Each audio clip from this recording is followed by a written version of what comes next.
और अब बात कर लेते हैं सैफ अली खान की वेब सीरीज तांडव की, जिस पर देश भर में तांडव बढ़ रहा है। उत्तर प्रदेश से लेकर महाराष्ट्र और गुजरात तक विरोध प्रदर्शन शुरू हो गया है। आगरा की बात करें, हरियाणा में वहीं बजरंग दल के लोगों ने वेब सीरीज के खिलाफ विरोध किया और पोस्टर तक जला दिए। अहमदाबाद में करणी सेना ने विरोध प्रदर्शन किया है। पश्चिम बंगाल के सिलीगुड़ी में हिंदू संगठन के कार्यकर्ताओं ने पोस्टर तक फूंके। वहीं लखनऊ में एफआईआर के बाद पुलिस की एक टीम मुंबई के लिए निकल चुकी है। वेब सीरीज के निर्देशक अली अब्बास जफर से पूछताछ कर सकती है। वहीं आज उत्तर प्रदेश के ग्रेटर नोएडा में भी वेब सीरीज के खिलाफ एफआईआर दर्ज की गई, रबुपुरा थाने में। हालांकि फिल्म के निर्देशक अली अब्बास जफर ने माफी मांग ली है।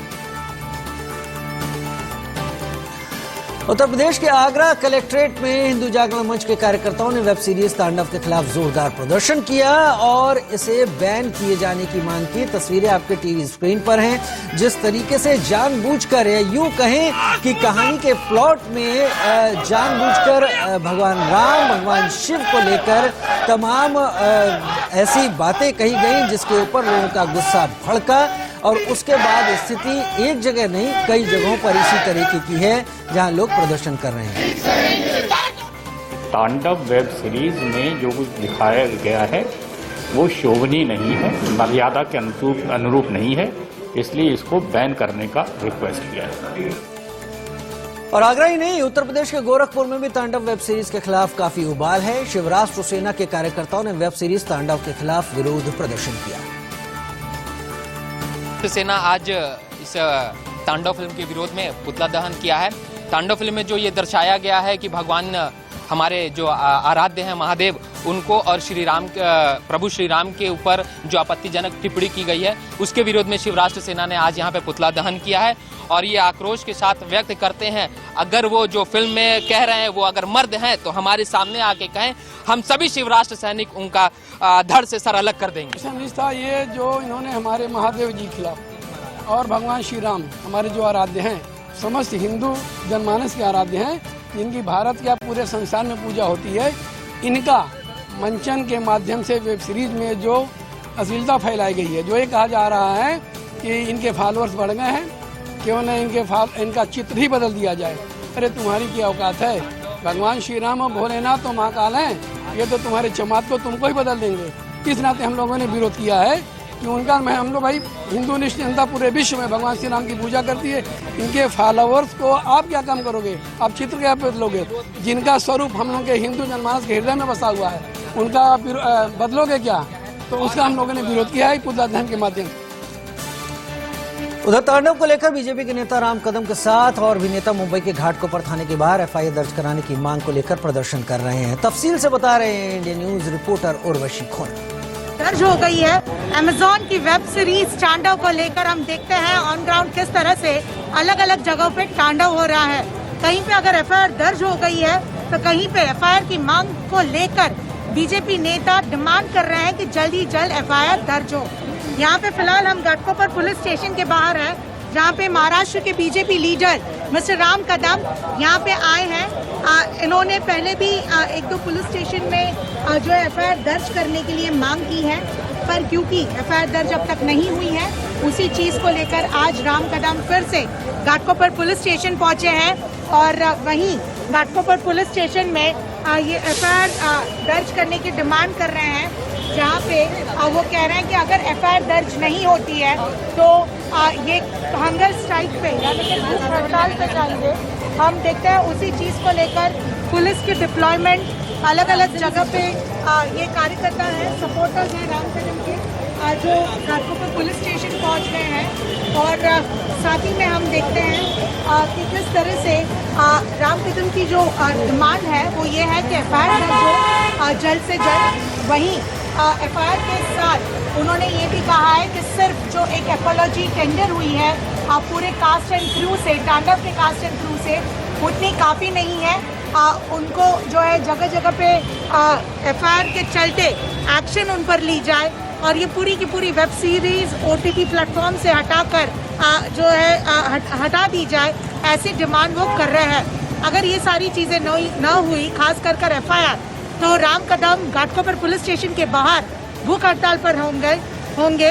इसके अलावा हम ये भी देखते हैं इन्वेस्टिगेशंस के तौर पर 3 अलग जगह पे पूरे देश भर में एफआईआर दर्ज हुई है, जहाँ पे खास कर लखनऊ की पुलिस जो है ट्रेन के हवाले से मुंबई पहुंचने वाली है और मुंबई पहुंचकर तांडव के कास्ट एंड क्रू के साथ पूछताछ करेगी। फिलहाल की ये स्थिति है और इसी के डिमांड को लेकर, यानी कि जो एक एपोलॉजी अली अब्बास जफर जो क्रिएटर है तांडव के, उन्होंने टेंडर की है।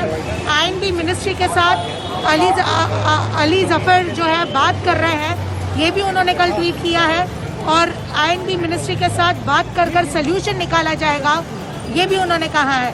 उसके अलावा अब आगे क्या होना है और ये तांडव कौन से लेवल पर होगा, ये देखने की बात होगी। मुंबई से उर्वशी खोना, इंडिया न्यूज के लिए।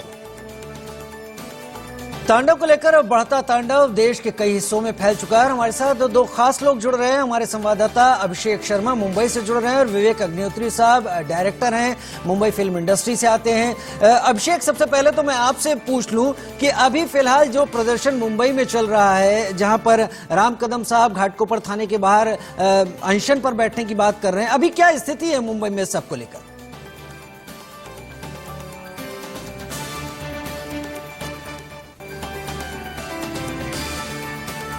पूरा अनशन अब खत्म हो चुका है, तो इसलिए अभी कोई हंगामा नहीं हो रहा है। लेकिन राम कदम पीछे हटने को तैयार नहीं है। वो लगातार कह रहे हैं जब तक अमेजॉन की तरफ से माफी नहीं मांगी जाती है तब तक वह पीछे नहीं हटने वाले हैं। लेकिन देखिए, यह प्रदर्शन सिर्फ एक जगह चल रहा है, लेकिन प्रदर्शन समझ में आ रहा है कि जब तक अमेजॉन की तरफ से माफी नहीं मांगी जाती है, जब तक जो सीन को लेकर जो विवाद चल रहा है उसको जब तक नहीं हटाया जाता है, तब तक की लगातार चलता रहेगा। क्योंकि देखिए, जो इस पूरे के जो डायरेक्टर हैं उन्होंने पहले ही कल माफी मांग ली है, लेकिन उस माफी से काम नहीं बन रहा है और यही वजह है कि उत्तर प्रदेश में 2 जगहों पर एफआईआर दर्ज हो गई है। मैं आपके पास आऊंगा लौटकर। विवेक अवस्थी जी हमारे साथ इस वक्त जुड़ गए हैं, डायरेक्टर हैं, फिल्मी दुनिया से आते हैं। स्वागत है आपका विवेक जी इंडिया न्यूज में। विवेक जी, जिस तरीके से तांडव को लेकर एक तांडव मचा हुआ है और ये कहा गया है कि जानबूझकर धार्मिक भावनाओं को भड़काने की कोशिश की गई है। खैर, कला की अपनी सीमा और अपनी मर्यादाएं होती हैं, लेकिन क्या हास्य या कला किसी की धार्मिक भावनाओं को आहत किए बिना पैदा नहीं किया जा सकता?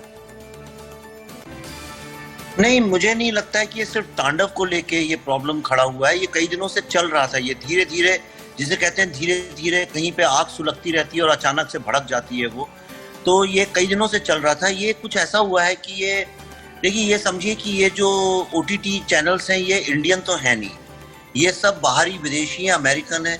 इनका भारत के ना तो इतिहास से कुछ लेना देना है, ना भारत की कहानियों से, ना कल्चर से, ना लोगों से, ना भारत के विकास से। इनको फर्क नहीं पड़ता है कि यहाँ सांप्रदायिक दंगे हों या ना हो, और ये भारत को एक नज़र से देखते हैं। अनफॉर्चुनेटली ये हुआ कि जब ये लोग इंडिया में आए तो इनको जो ज्वाइन करने वाले लोग थे वो वही लोग थे जो कि शाहीन बाग में पाए जाते हैं, या जो जेएनयू के मोर्चों में पाए जाते हैं, या जो जब भी भारत के खिलाफ कोई बात होती है या पाकिस्तानी आर्टिस्टों के समर्थन में होता है तो उनके साथ ये पाए जाते हैं। बहुत सारे लोग जो हैं इसमें से कम्युनिस्ट लाल सलाम गैंग के हैं, और ये लोग जो हैं इन ओटीटी मीडियम्स को यूज कर रहे हैं अपना पॉलिटिकल एजेंडा चलाने के लिए।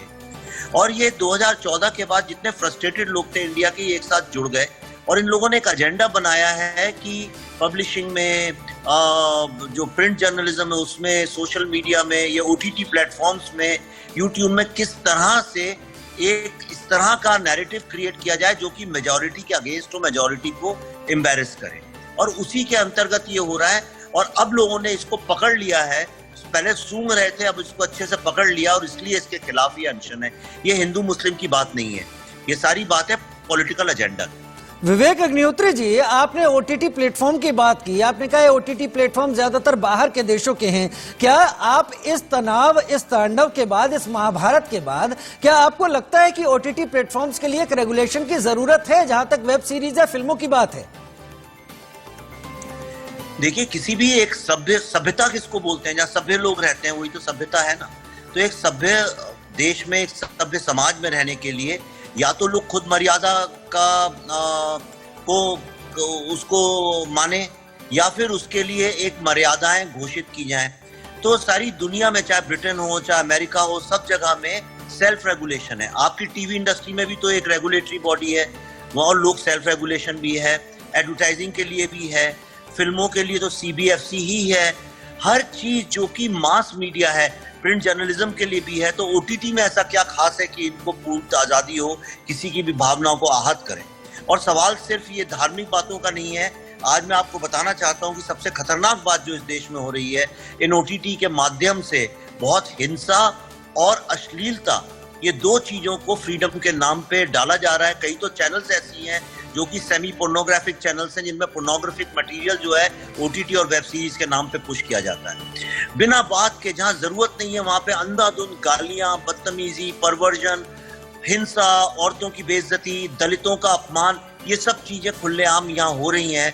लोग इसलिए कुछ नहीं बोलते हैं कि आदमी अकेला क्या करे, लेकिन आज जब ये एक तरह की कैंपेन चली है तो बहुत अच्छी बात है, इससे चर्चा होनी चाहिए और ये बातें खुल के सामने आनी चाहिए। ठीक है, विवेक अग्निहोत्री जी आप बने रहिए। मेरे साथी अभिषेक भी मुंबई से जुड़े हुए हैं, जहां जो एक तरीके से सेंटर है, जहां से बात कही जाती है कला की अभिव्यक्ति की, एक्सप्रेशन की बात करते हैं। अभिषेक, विवेक अग्निहोत्री जी ने कहा कि जो OTT प्लेटफॉर्म है जितने भी, ये OTT प्लेटफॉर्म बाहर के देशों के हैं और ये यहाँ लाकर इनको पता नहीं होता भारत की संस्कृति के बारे में, लेकिन वो लोग जो यहाँ पर कला को अभिनीत करते हैं, जो अभिनेता हैं, वो तो भारतीय हैं ना, क्या वो भी नहीं समझ रहे? और अगर वो नहीं समझ रहे हैं तो उनके खिलाफ जो कार्रवाई की मांग की जा रही है कि उन्होंने सांप्रदायिक सद्भावना बिगाड़ने की कोशिश की है, क्यों नहीं होनी चाहिए? बिल्कुल, देखिए विवेक जो कह रहे हैं बिल्कुल बात तो सही है एक तरफा, लेकिन दूसरी तरफ सही कहा आप, जो आपने सोचना चाहिए कि आखिर बनाने वाले तो इंडियन है ना, भारत के लोग हैं, और वह लोग बना रहे हैं जो कलाकार हैं, जो इसमें अगर तांडव की बात कर लें, बड़े 32 कलाकार हैं, एक दो कलाकार नहीं है। क्या इनको ये पता नहीं है कि भारत के लोगों को क्या अच्छा लगता है, क्या बुरा लगता है? और इसको समझने की जरूरत है। हर किसी के धर्म के बारे में हमेशा ये अपमान करना शायद हर किसी को शोभा नहीं देगा, और इसीलिए देखिए एक बड़ी आवाज उठ रही है कि आखिरकार एक धर्म को लेकर ही, और हिंदू धर्म को लेकर, सनातन धर्म की बात लगातार होती है, आखिरकार उसी धर्म को लेकर हमेशा ऐसी फिल्में, हमेशा ऐसी OTT पर लगातार ऐसे लाकर लगातार विरोध करना और दिखाना कि यही सब कुछ गलत हो रहा है, तो हर किसी को इसीलिए नागवार गुजर रहा है, और इसी वजह से हर कोई खुलकर इस बार आवाज अपनी उठा रहा है। ठीक है अभिषेक, आप नजर बनाए रखिए, क्योंकि जिस तरीके से 2 जगह FIR दर्ज हो चुकी है, मुंबई में जोर दिया जा रहा है, इस पर और क्या डेवलपमेंट्स होते हैं आगे भी आपके पास आते रहेंगे। फिलहाल के लिए शुक्रिया। अब बात करते हैं किसान आंदोलन की, जिसका आज 55वां दिन है। किसान ट्रैक्टर मार्च पर अड़े हुए हैं। इस बीच कृषि कानूनों पर सियासत भी तेज हो गई है। राहुल गांधी ने आज खेती का खून नाम से एक बुकलेट जारी की, सरकार पर जमकर हमला बोला, तो JP नड्डा ने राहुल पर झूठ बोलने का आरोप लगाया। आज सुप्रीम कोर्ट की कमेटी की भी बैठक हुई। ऐसे में सवाल यह है कि क्या मीटिंग से कोई रास्ता निकलेगा?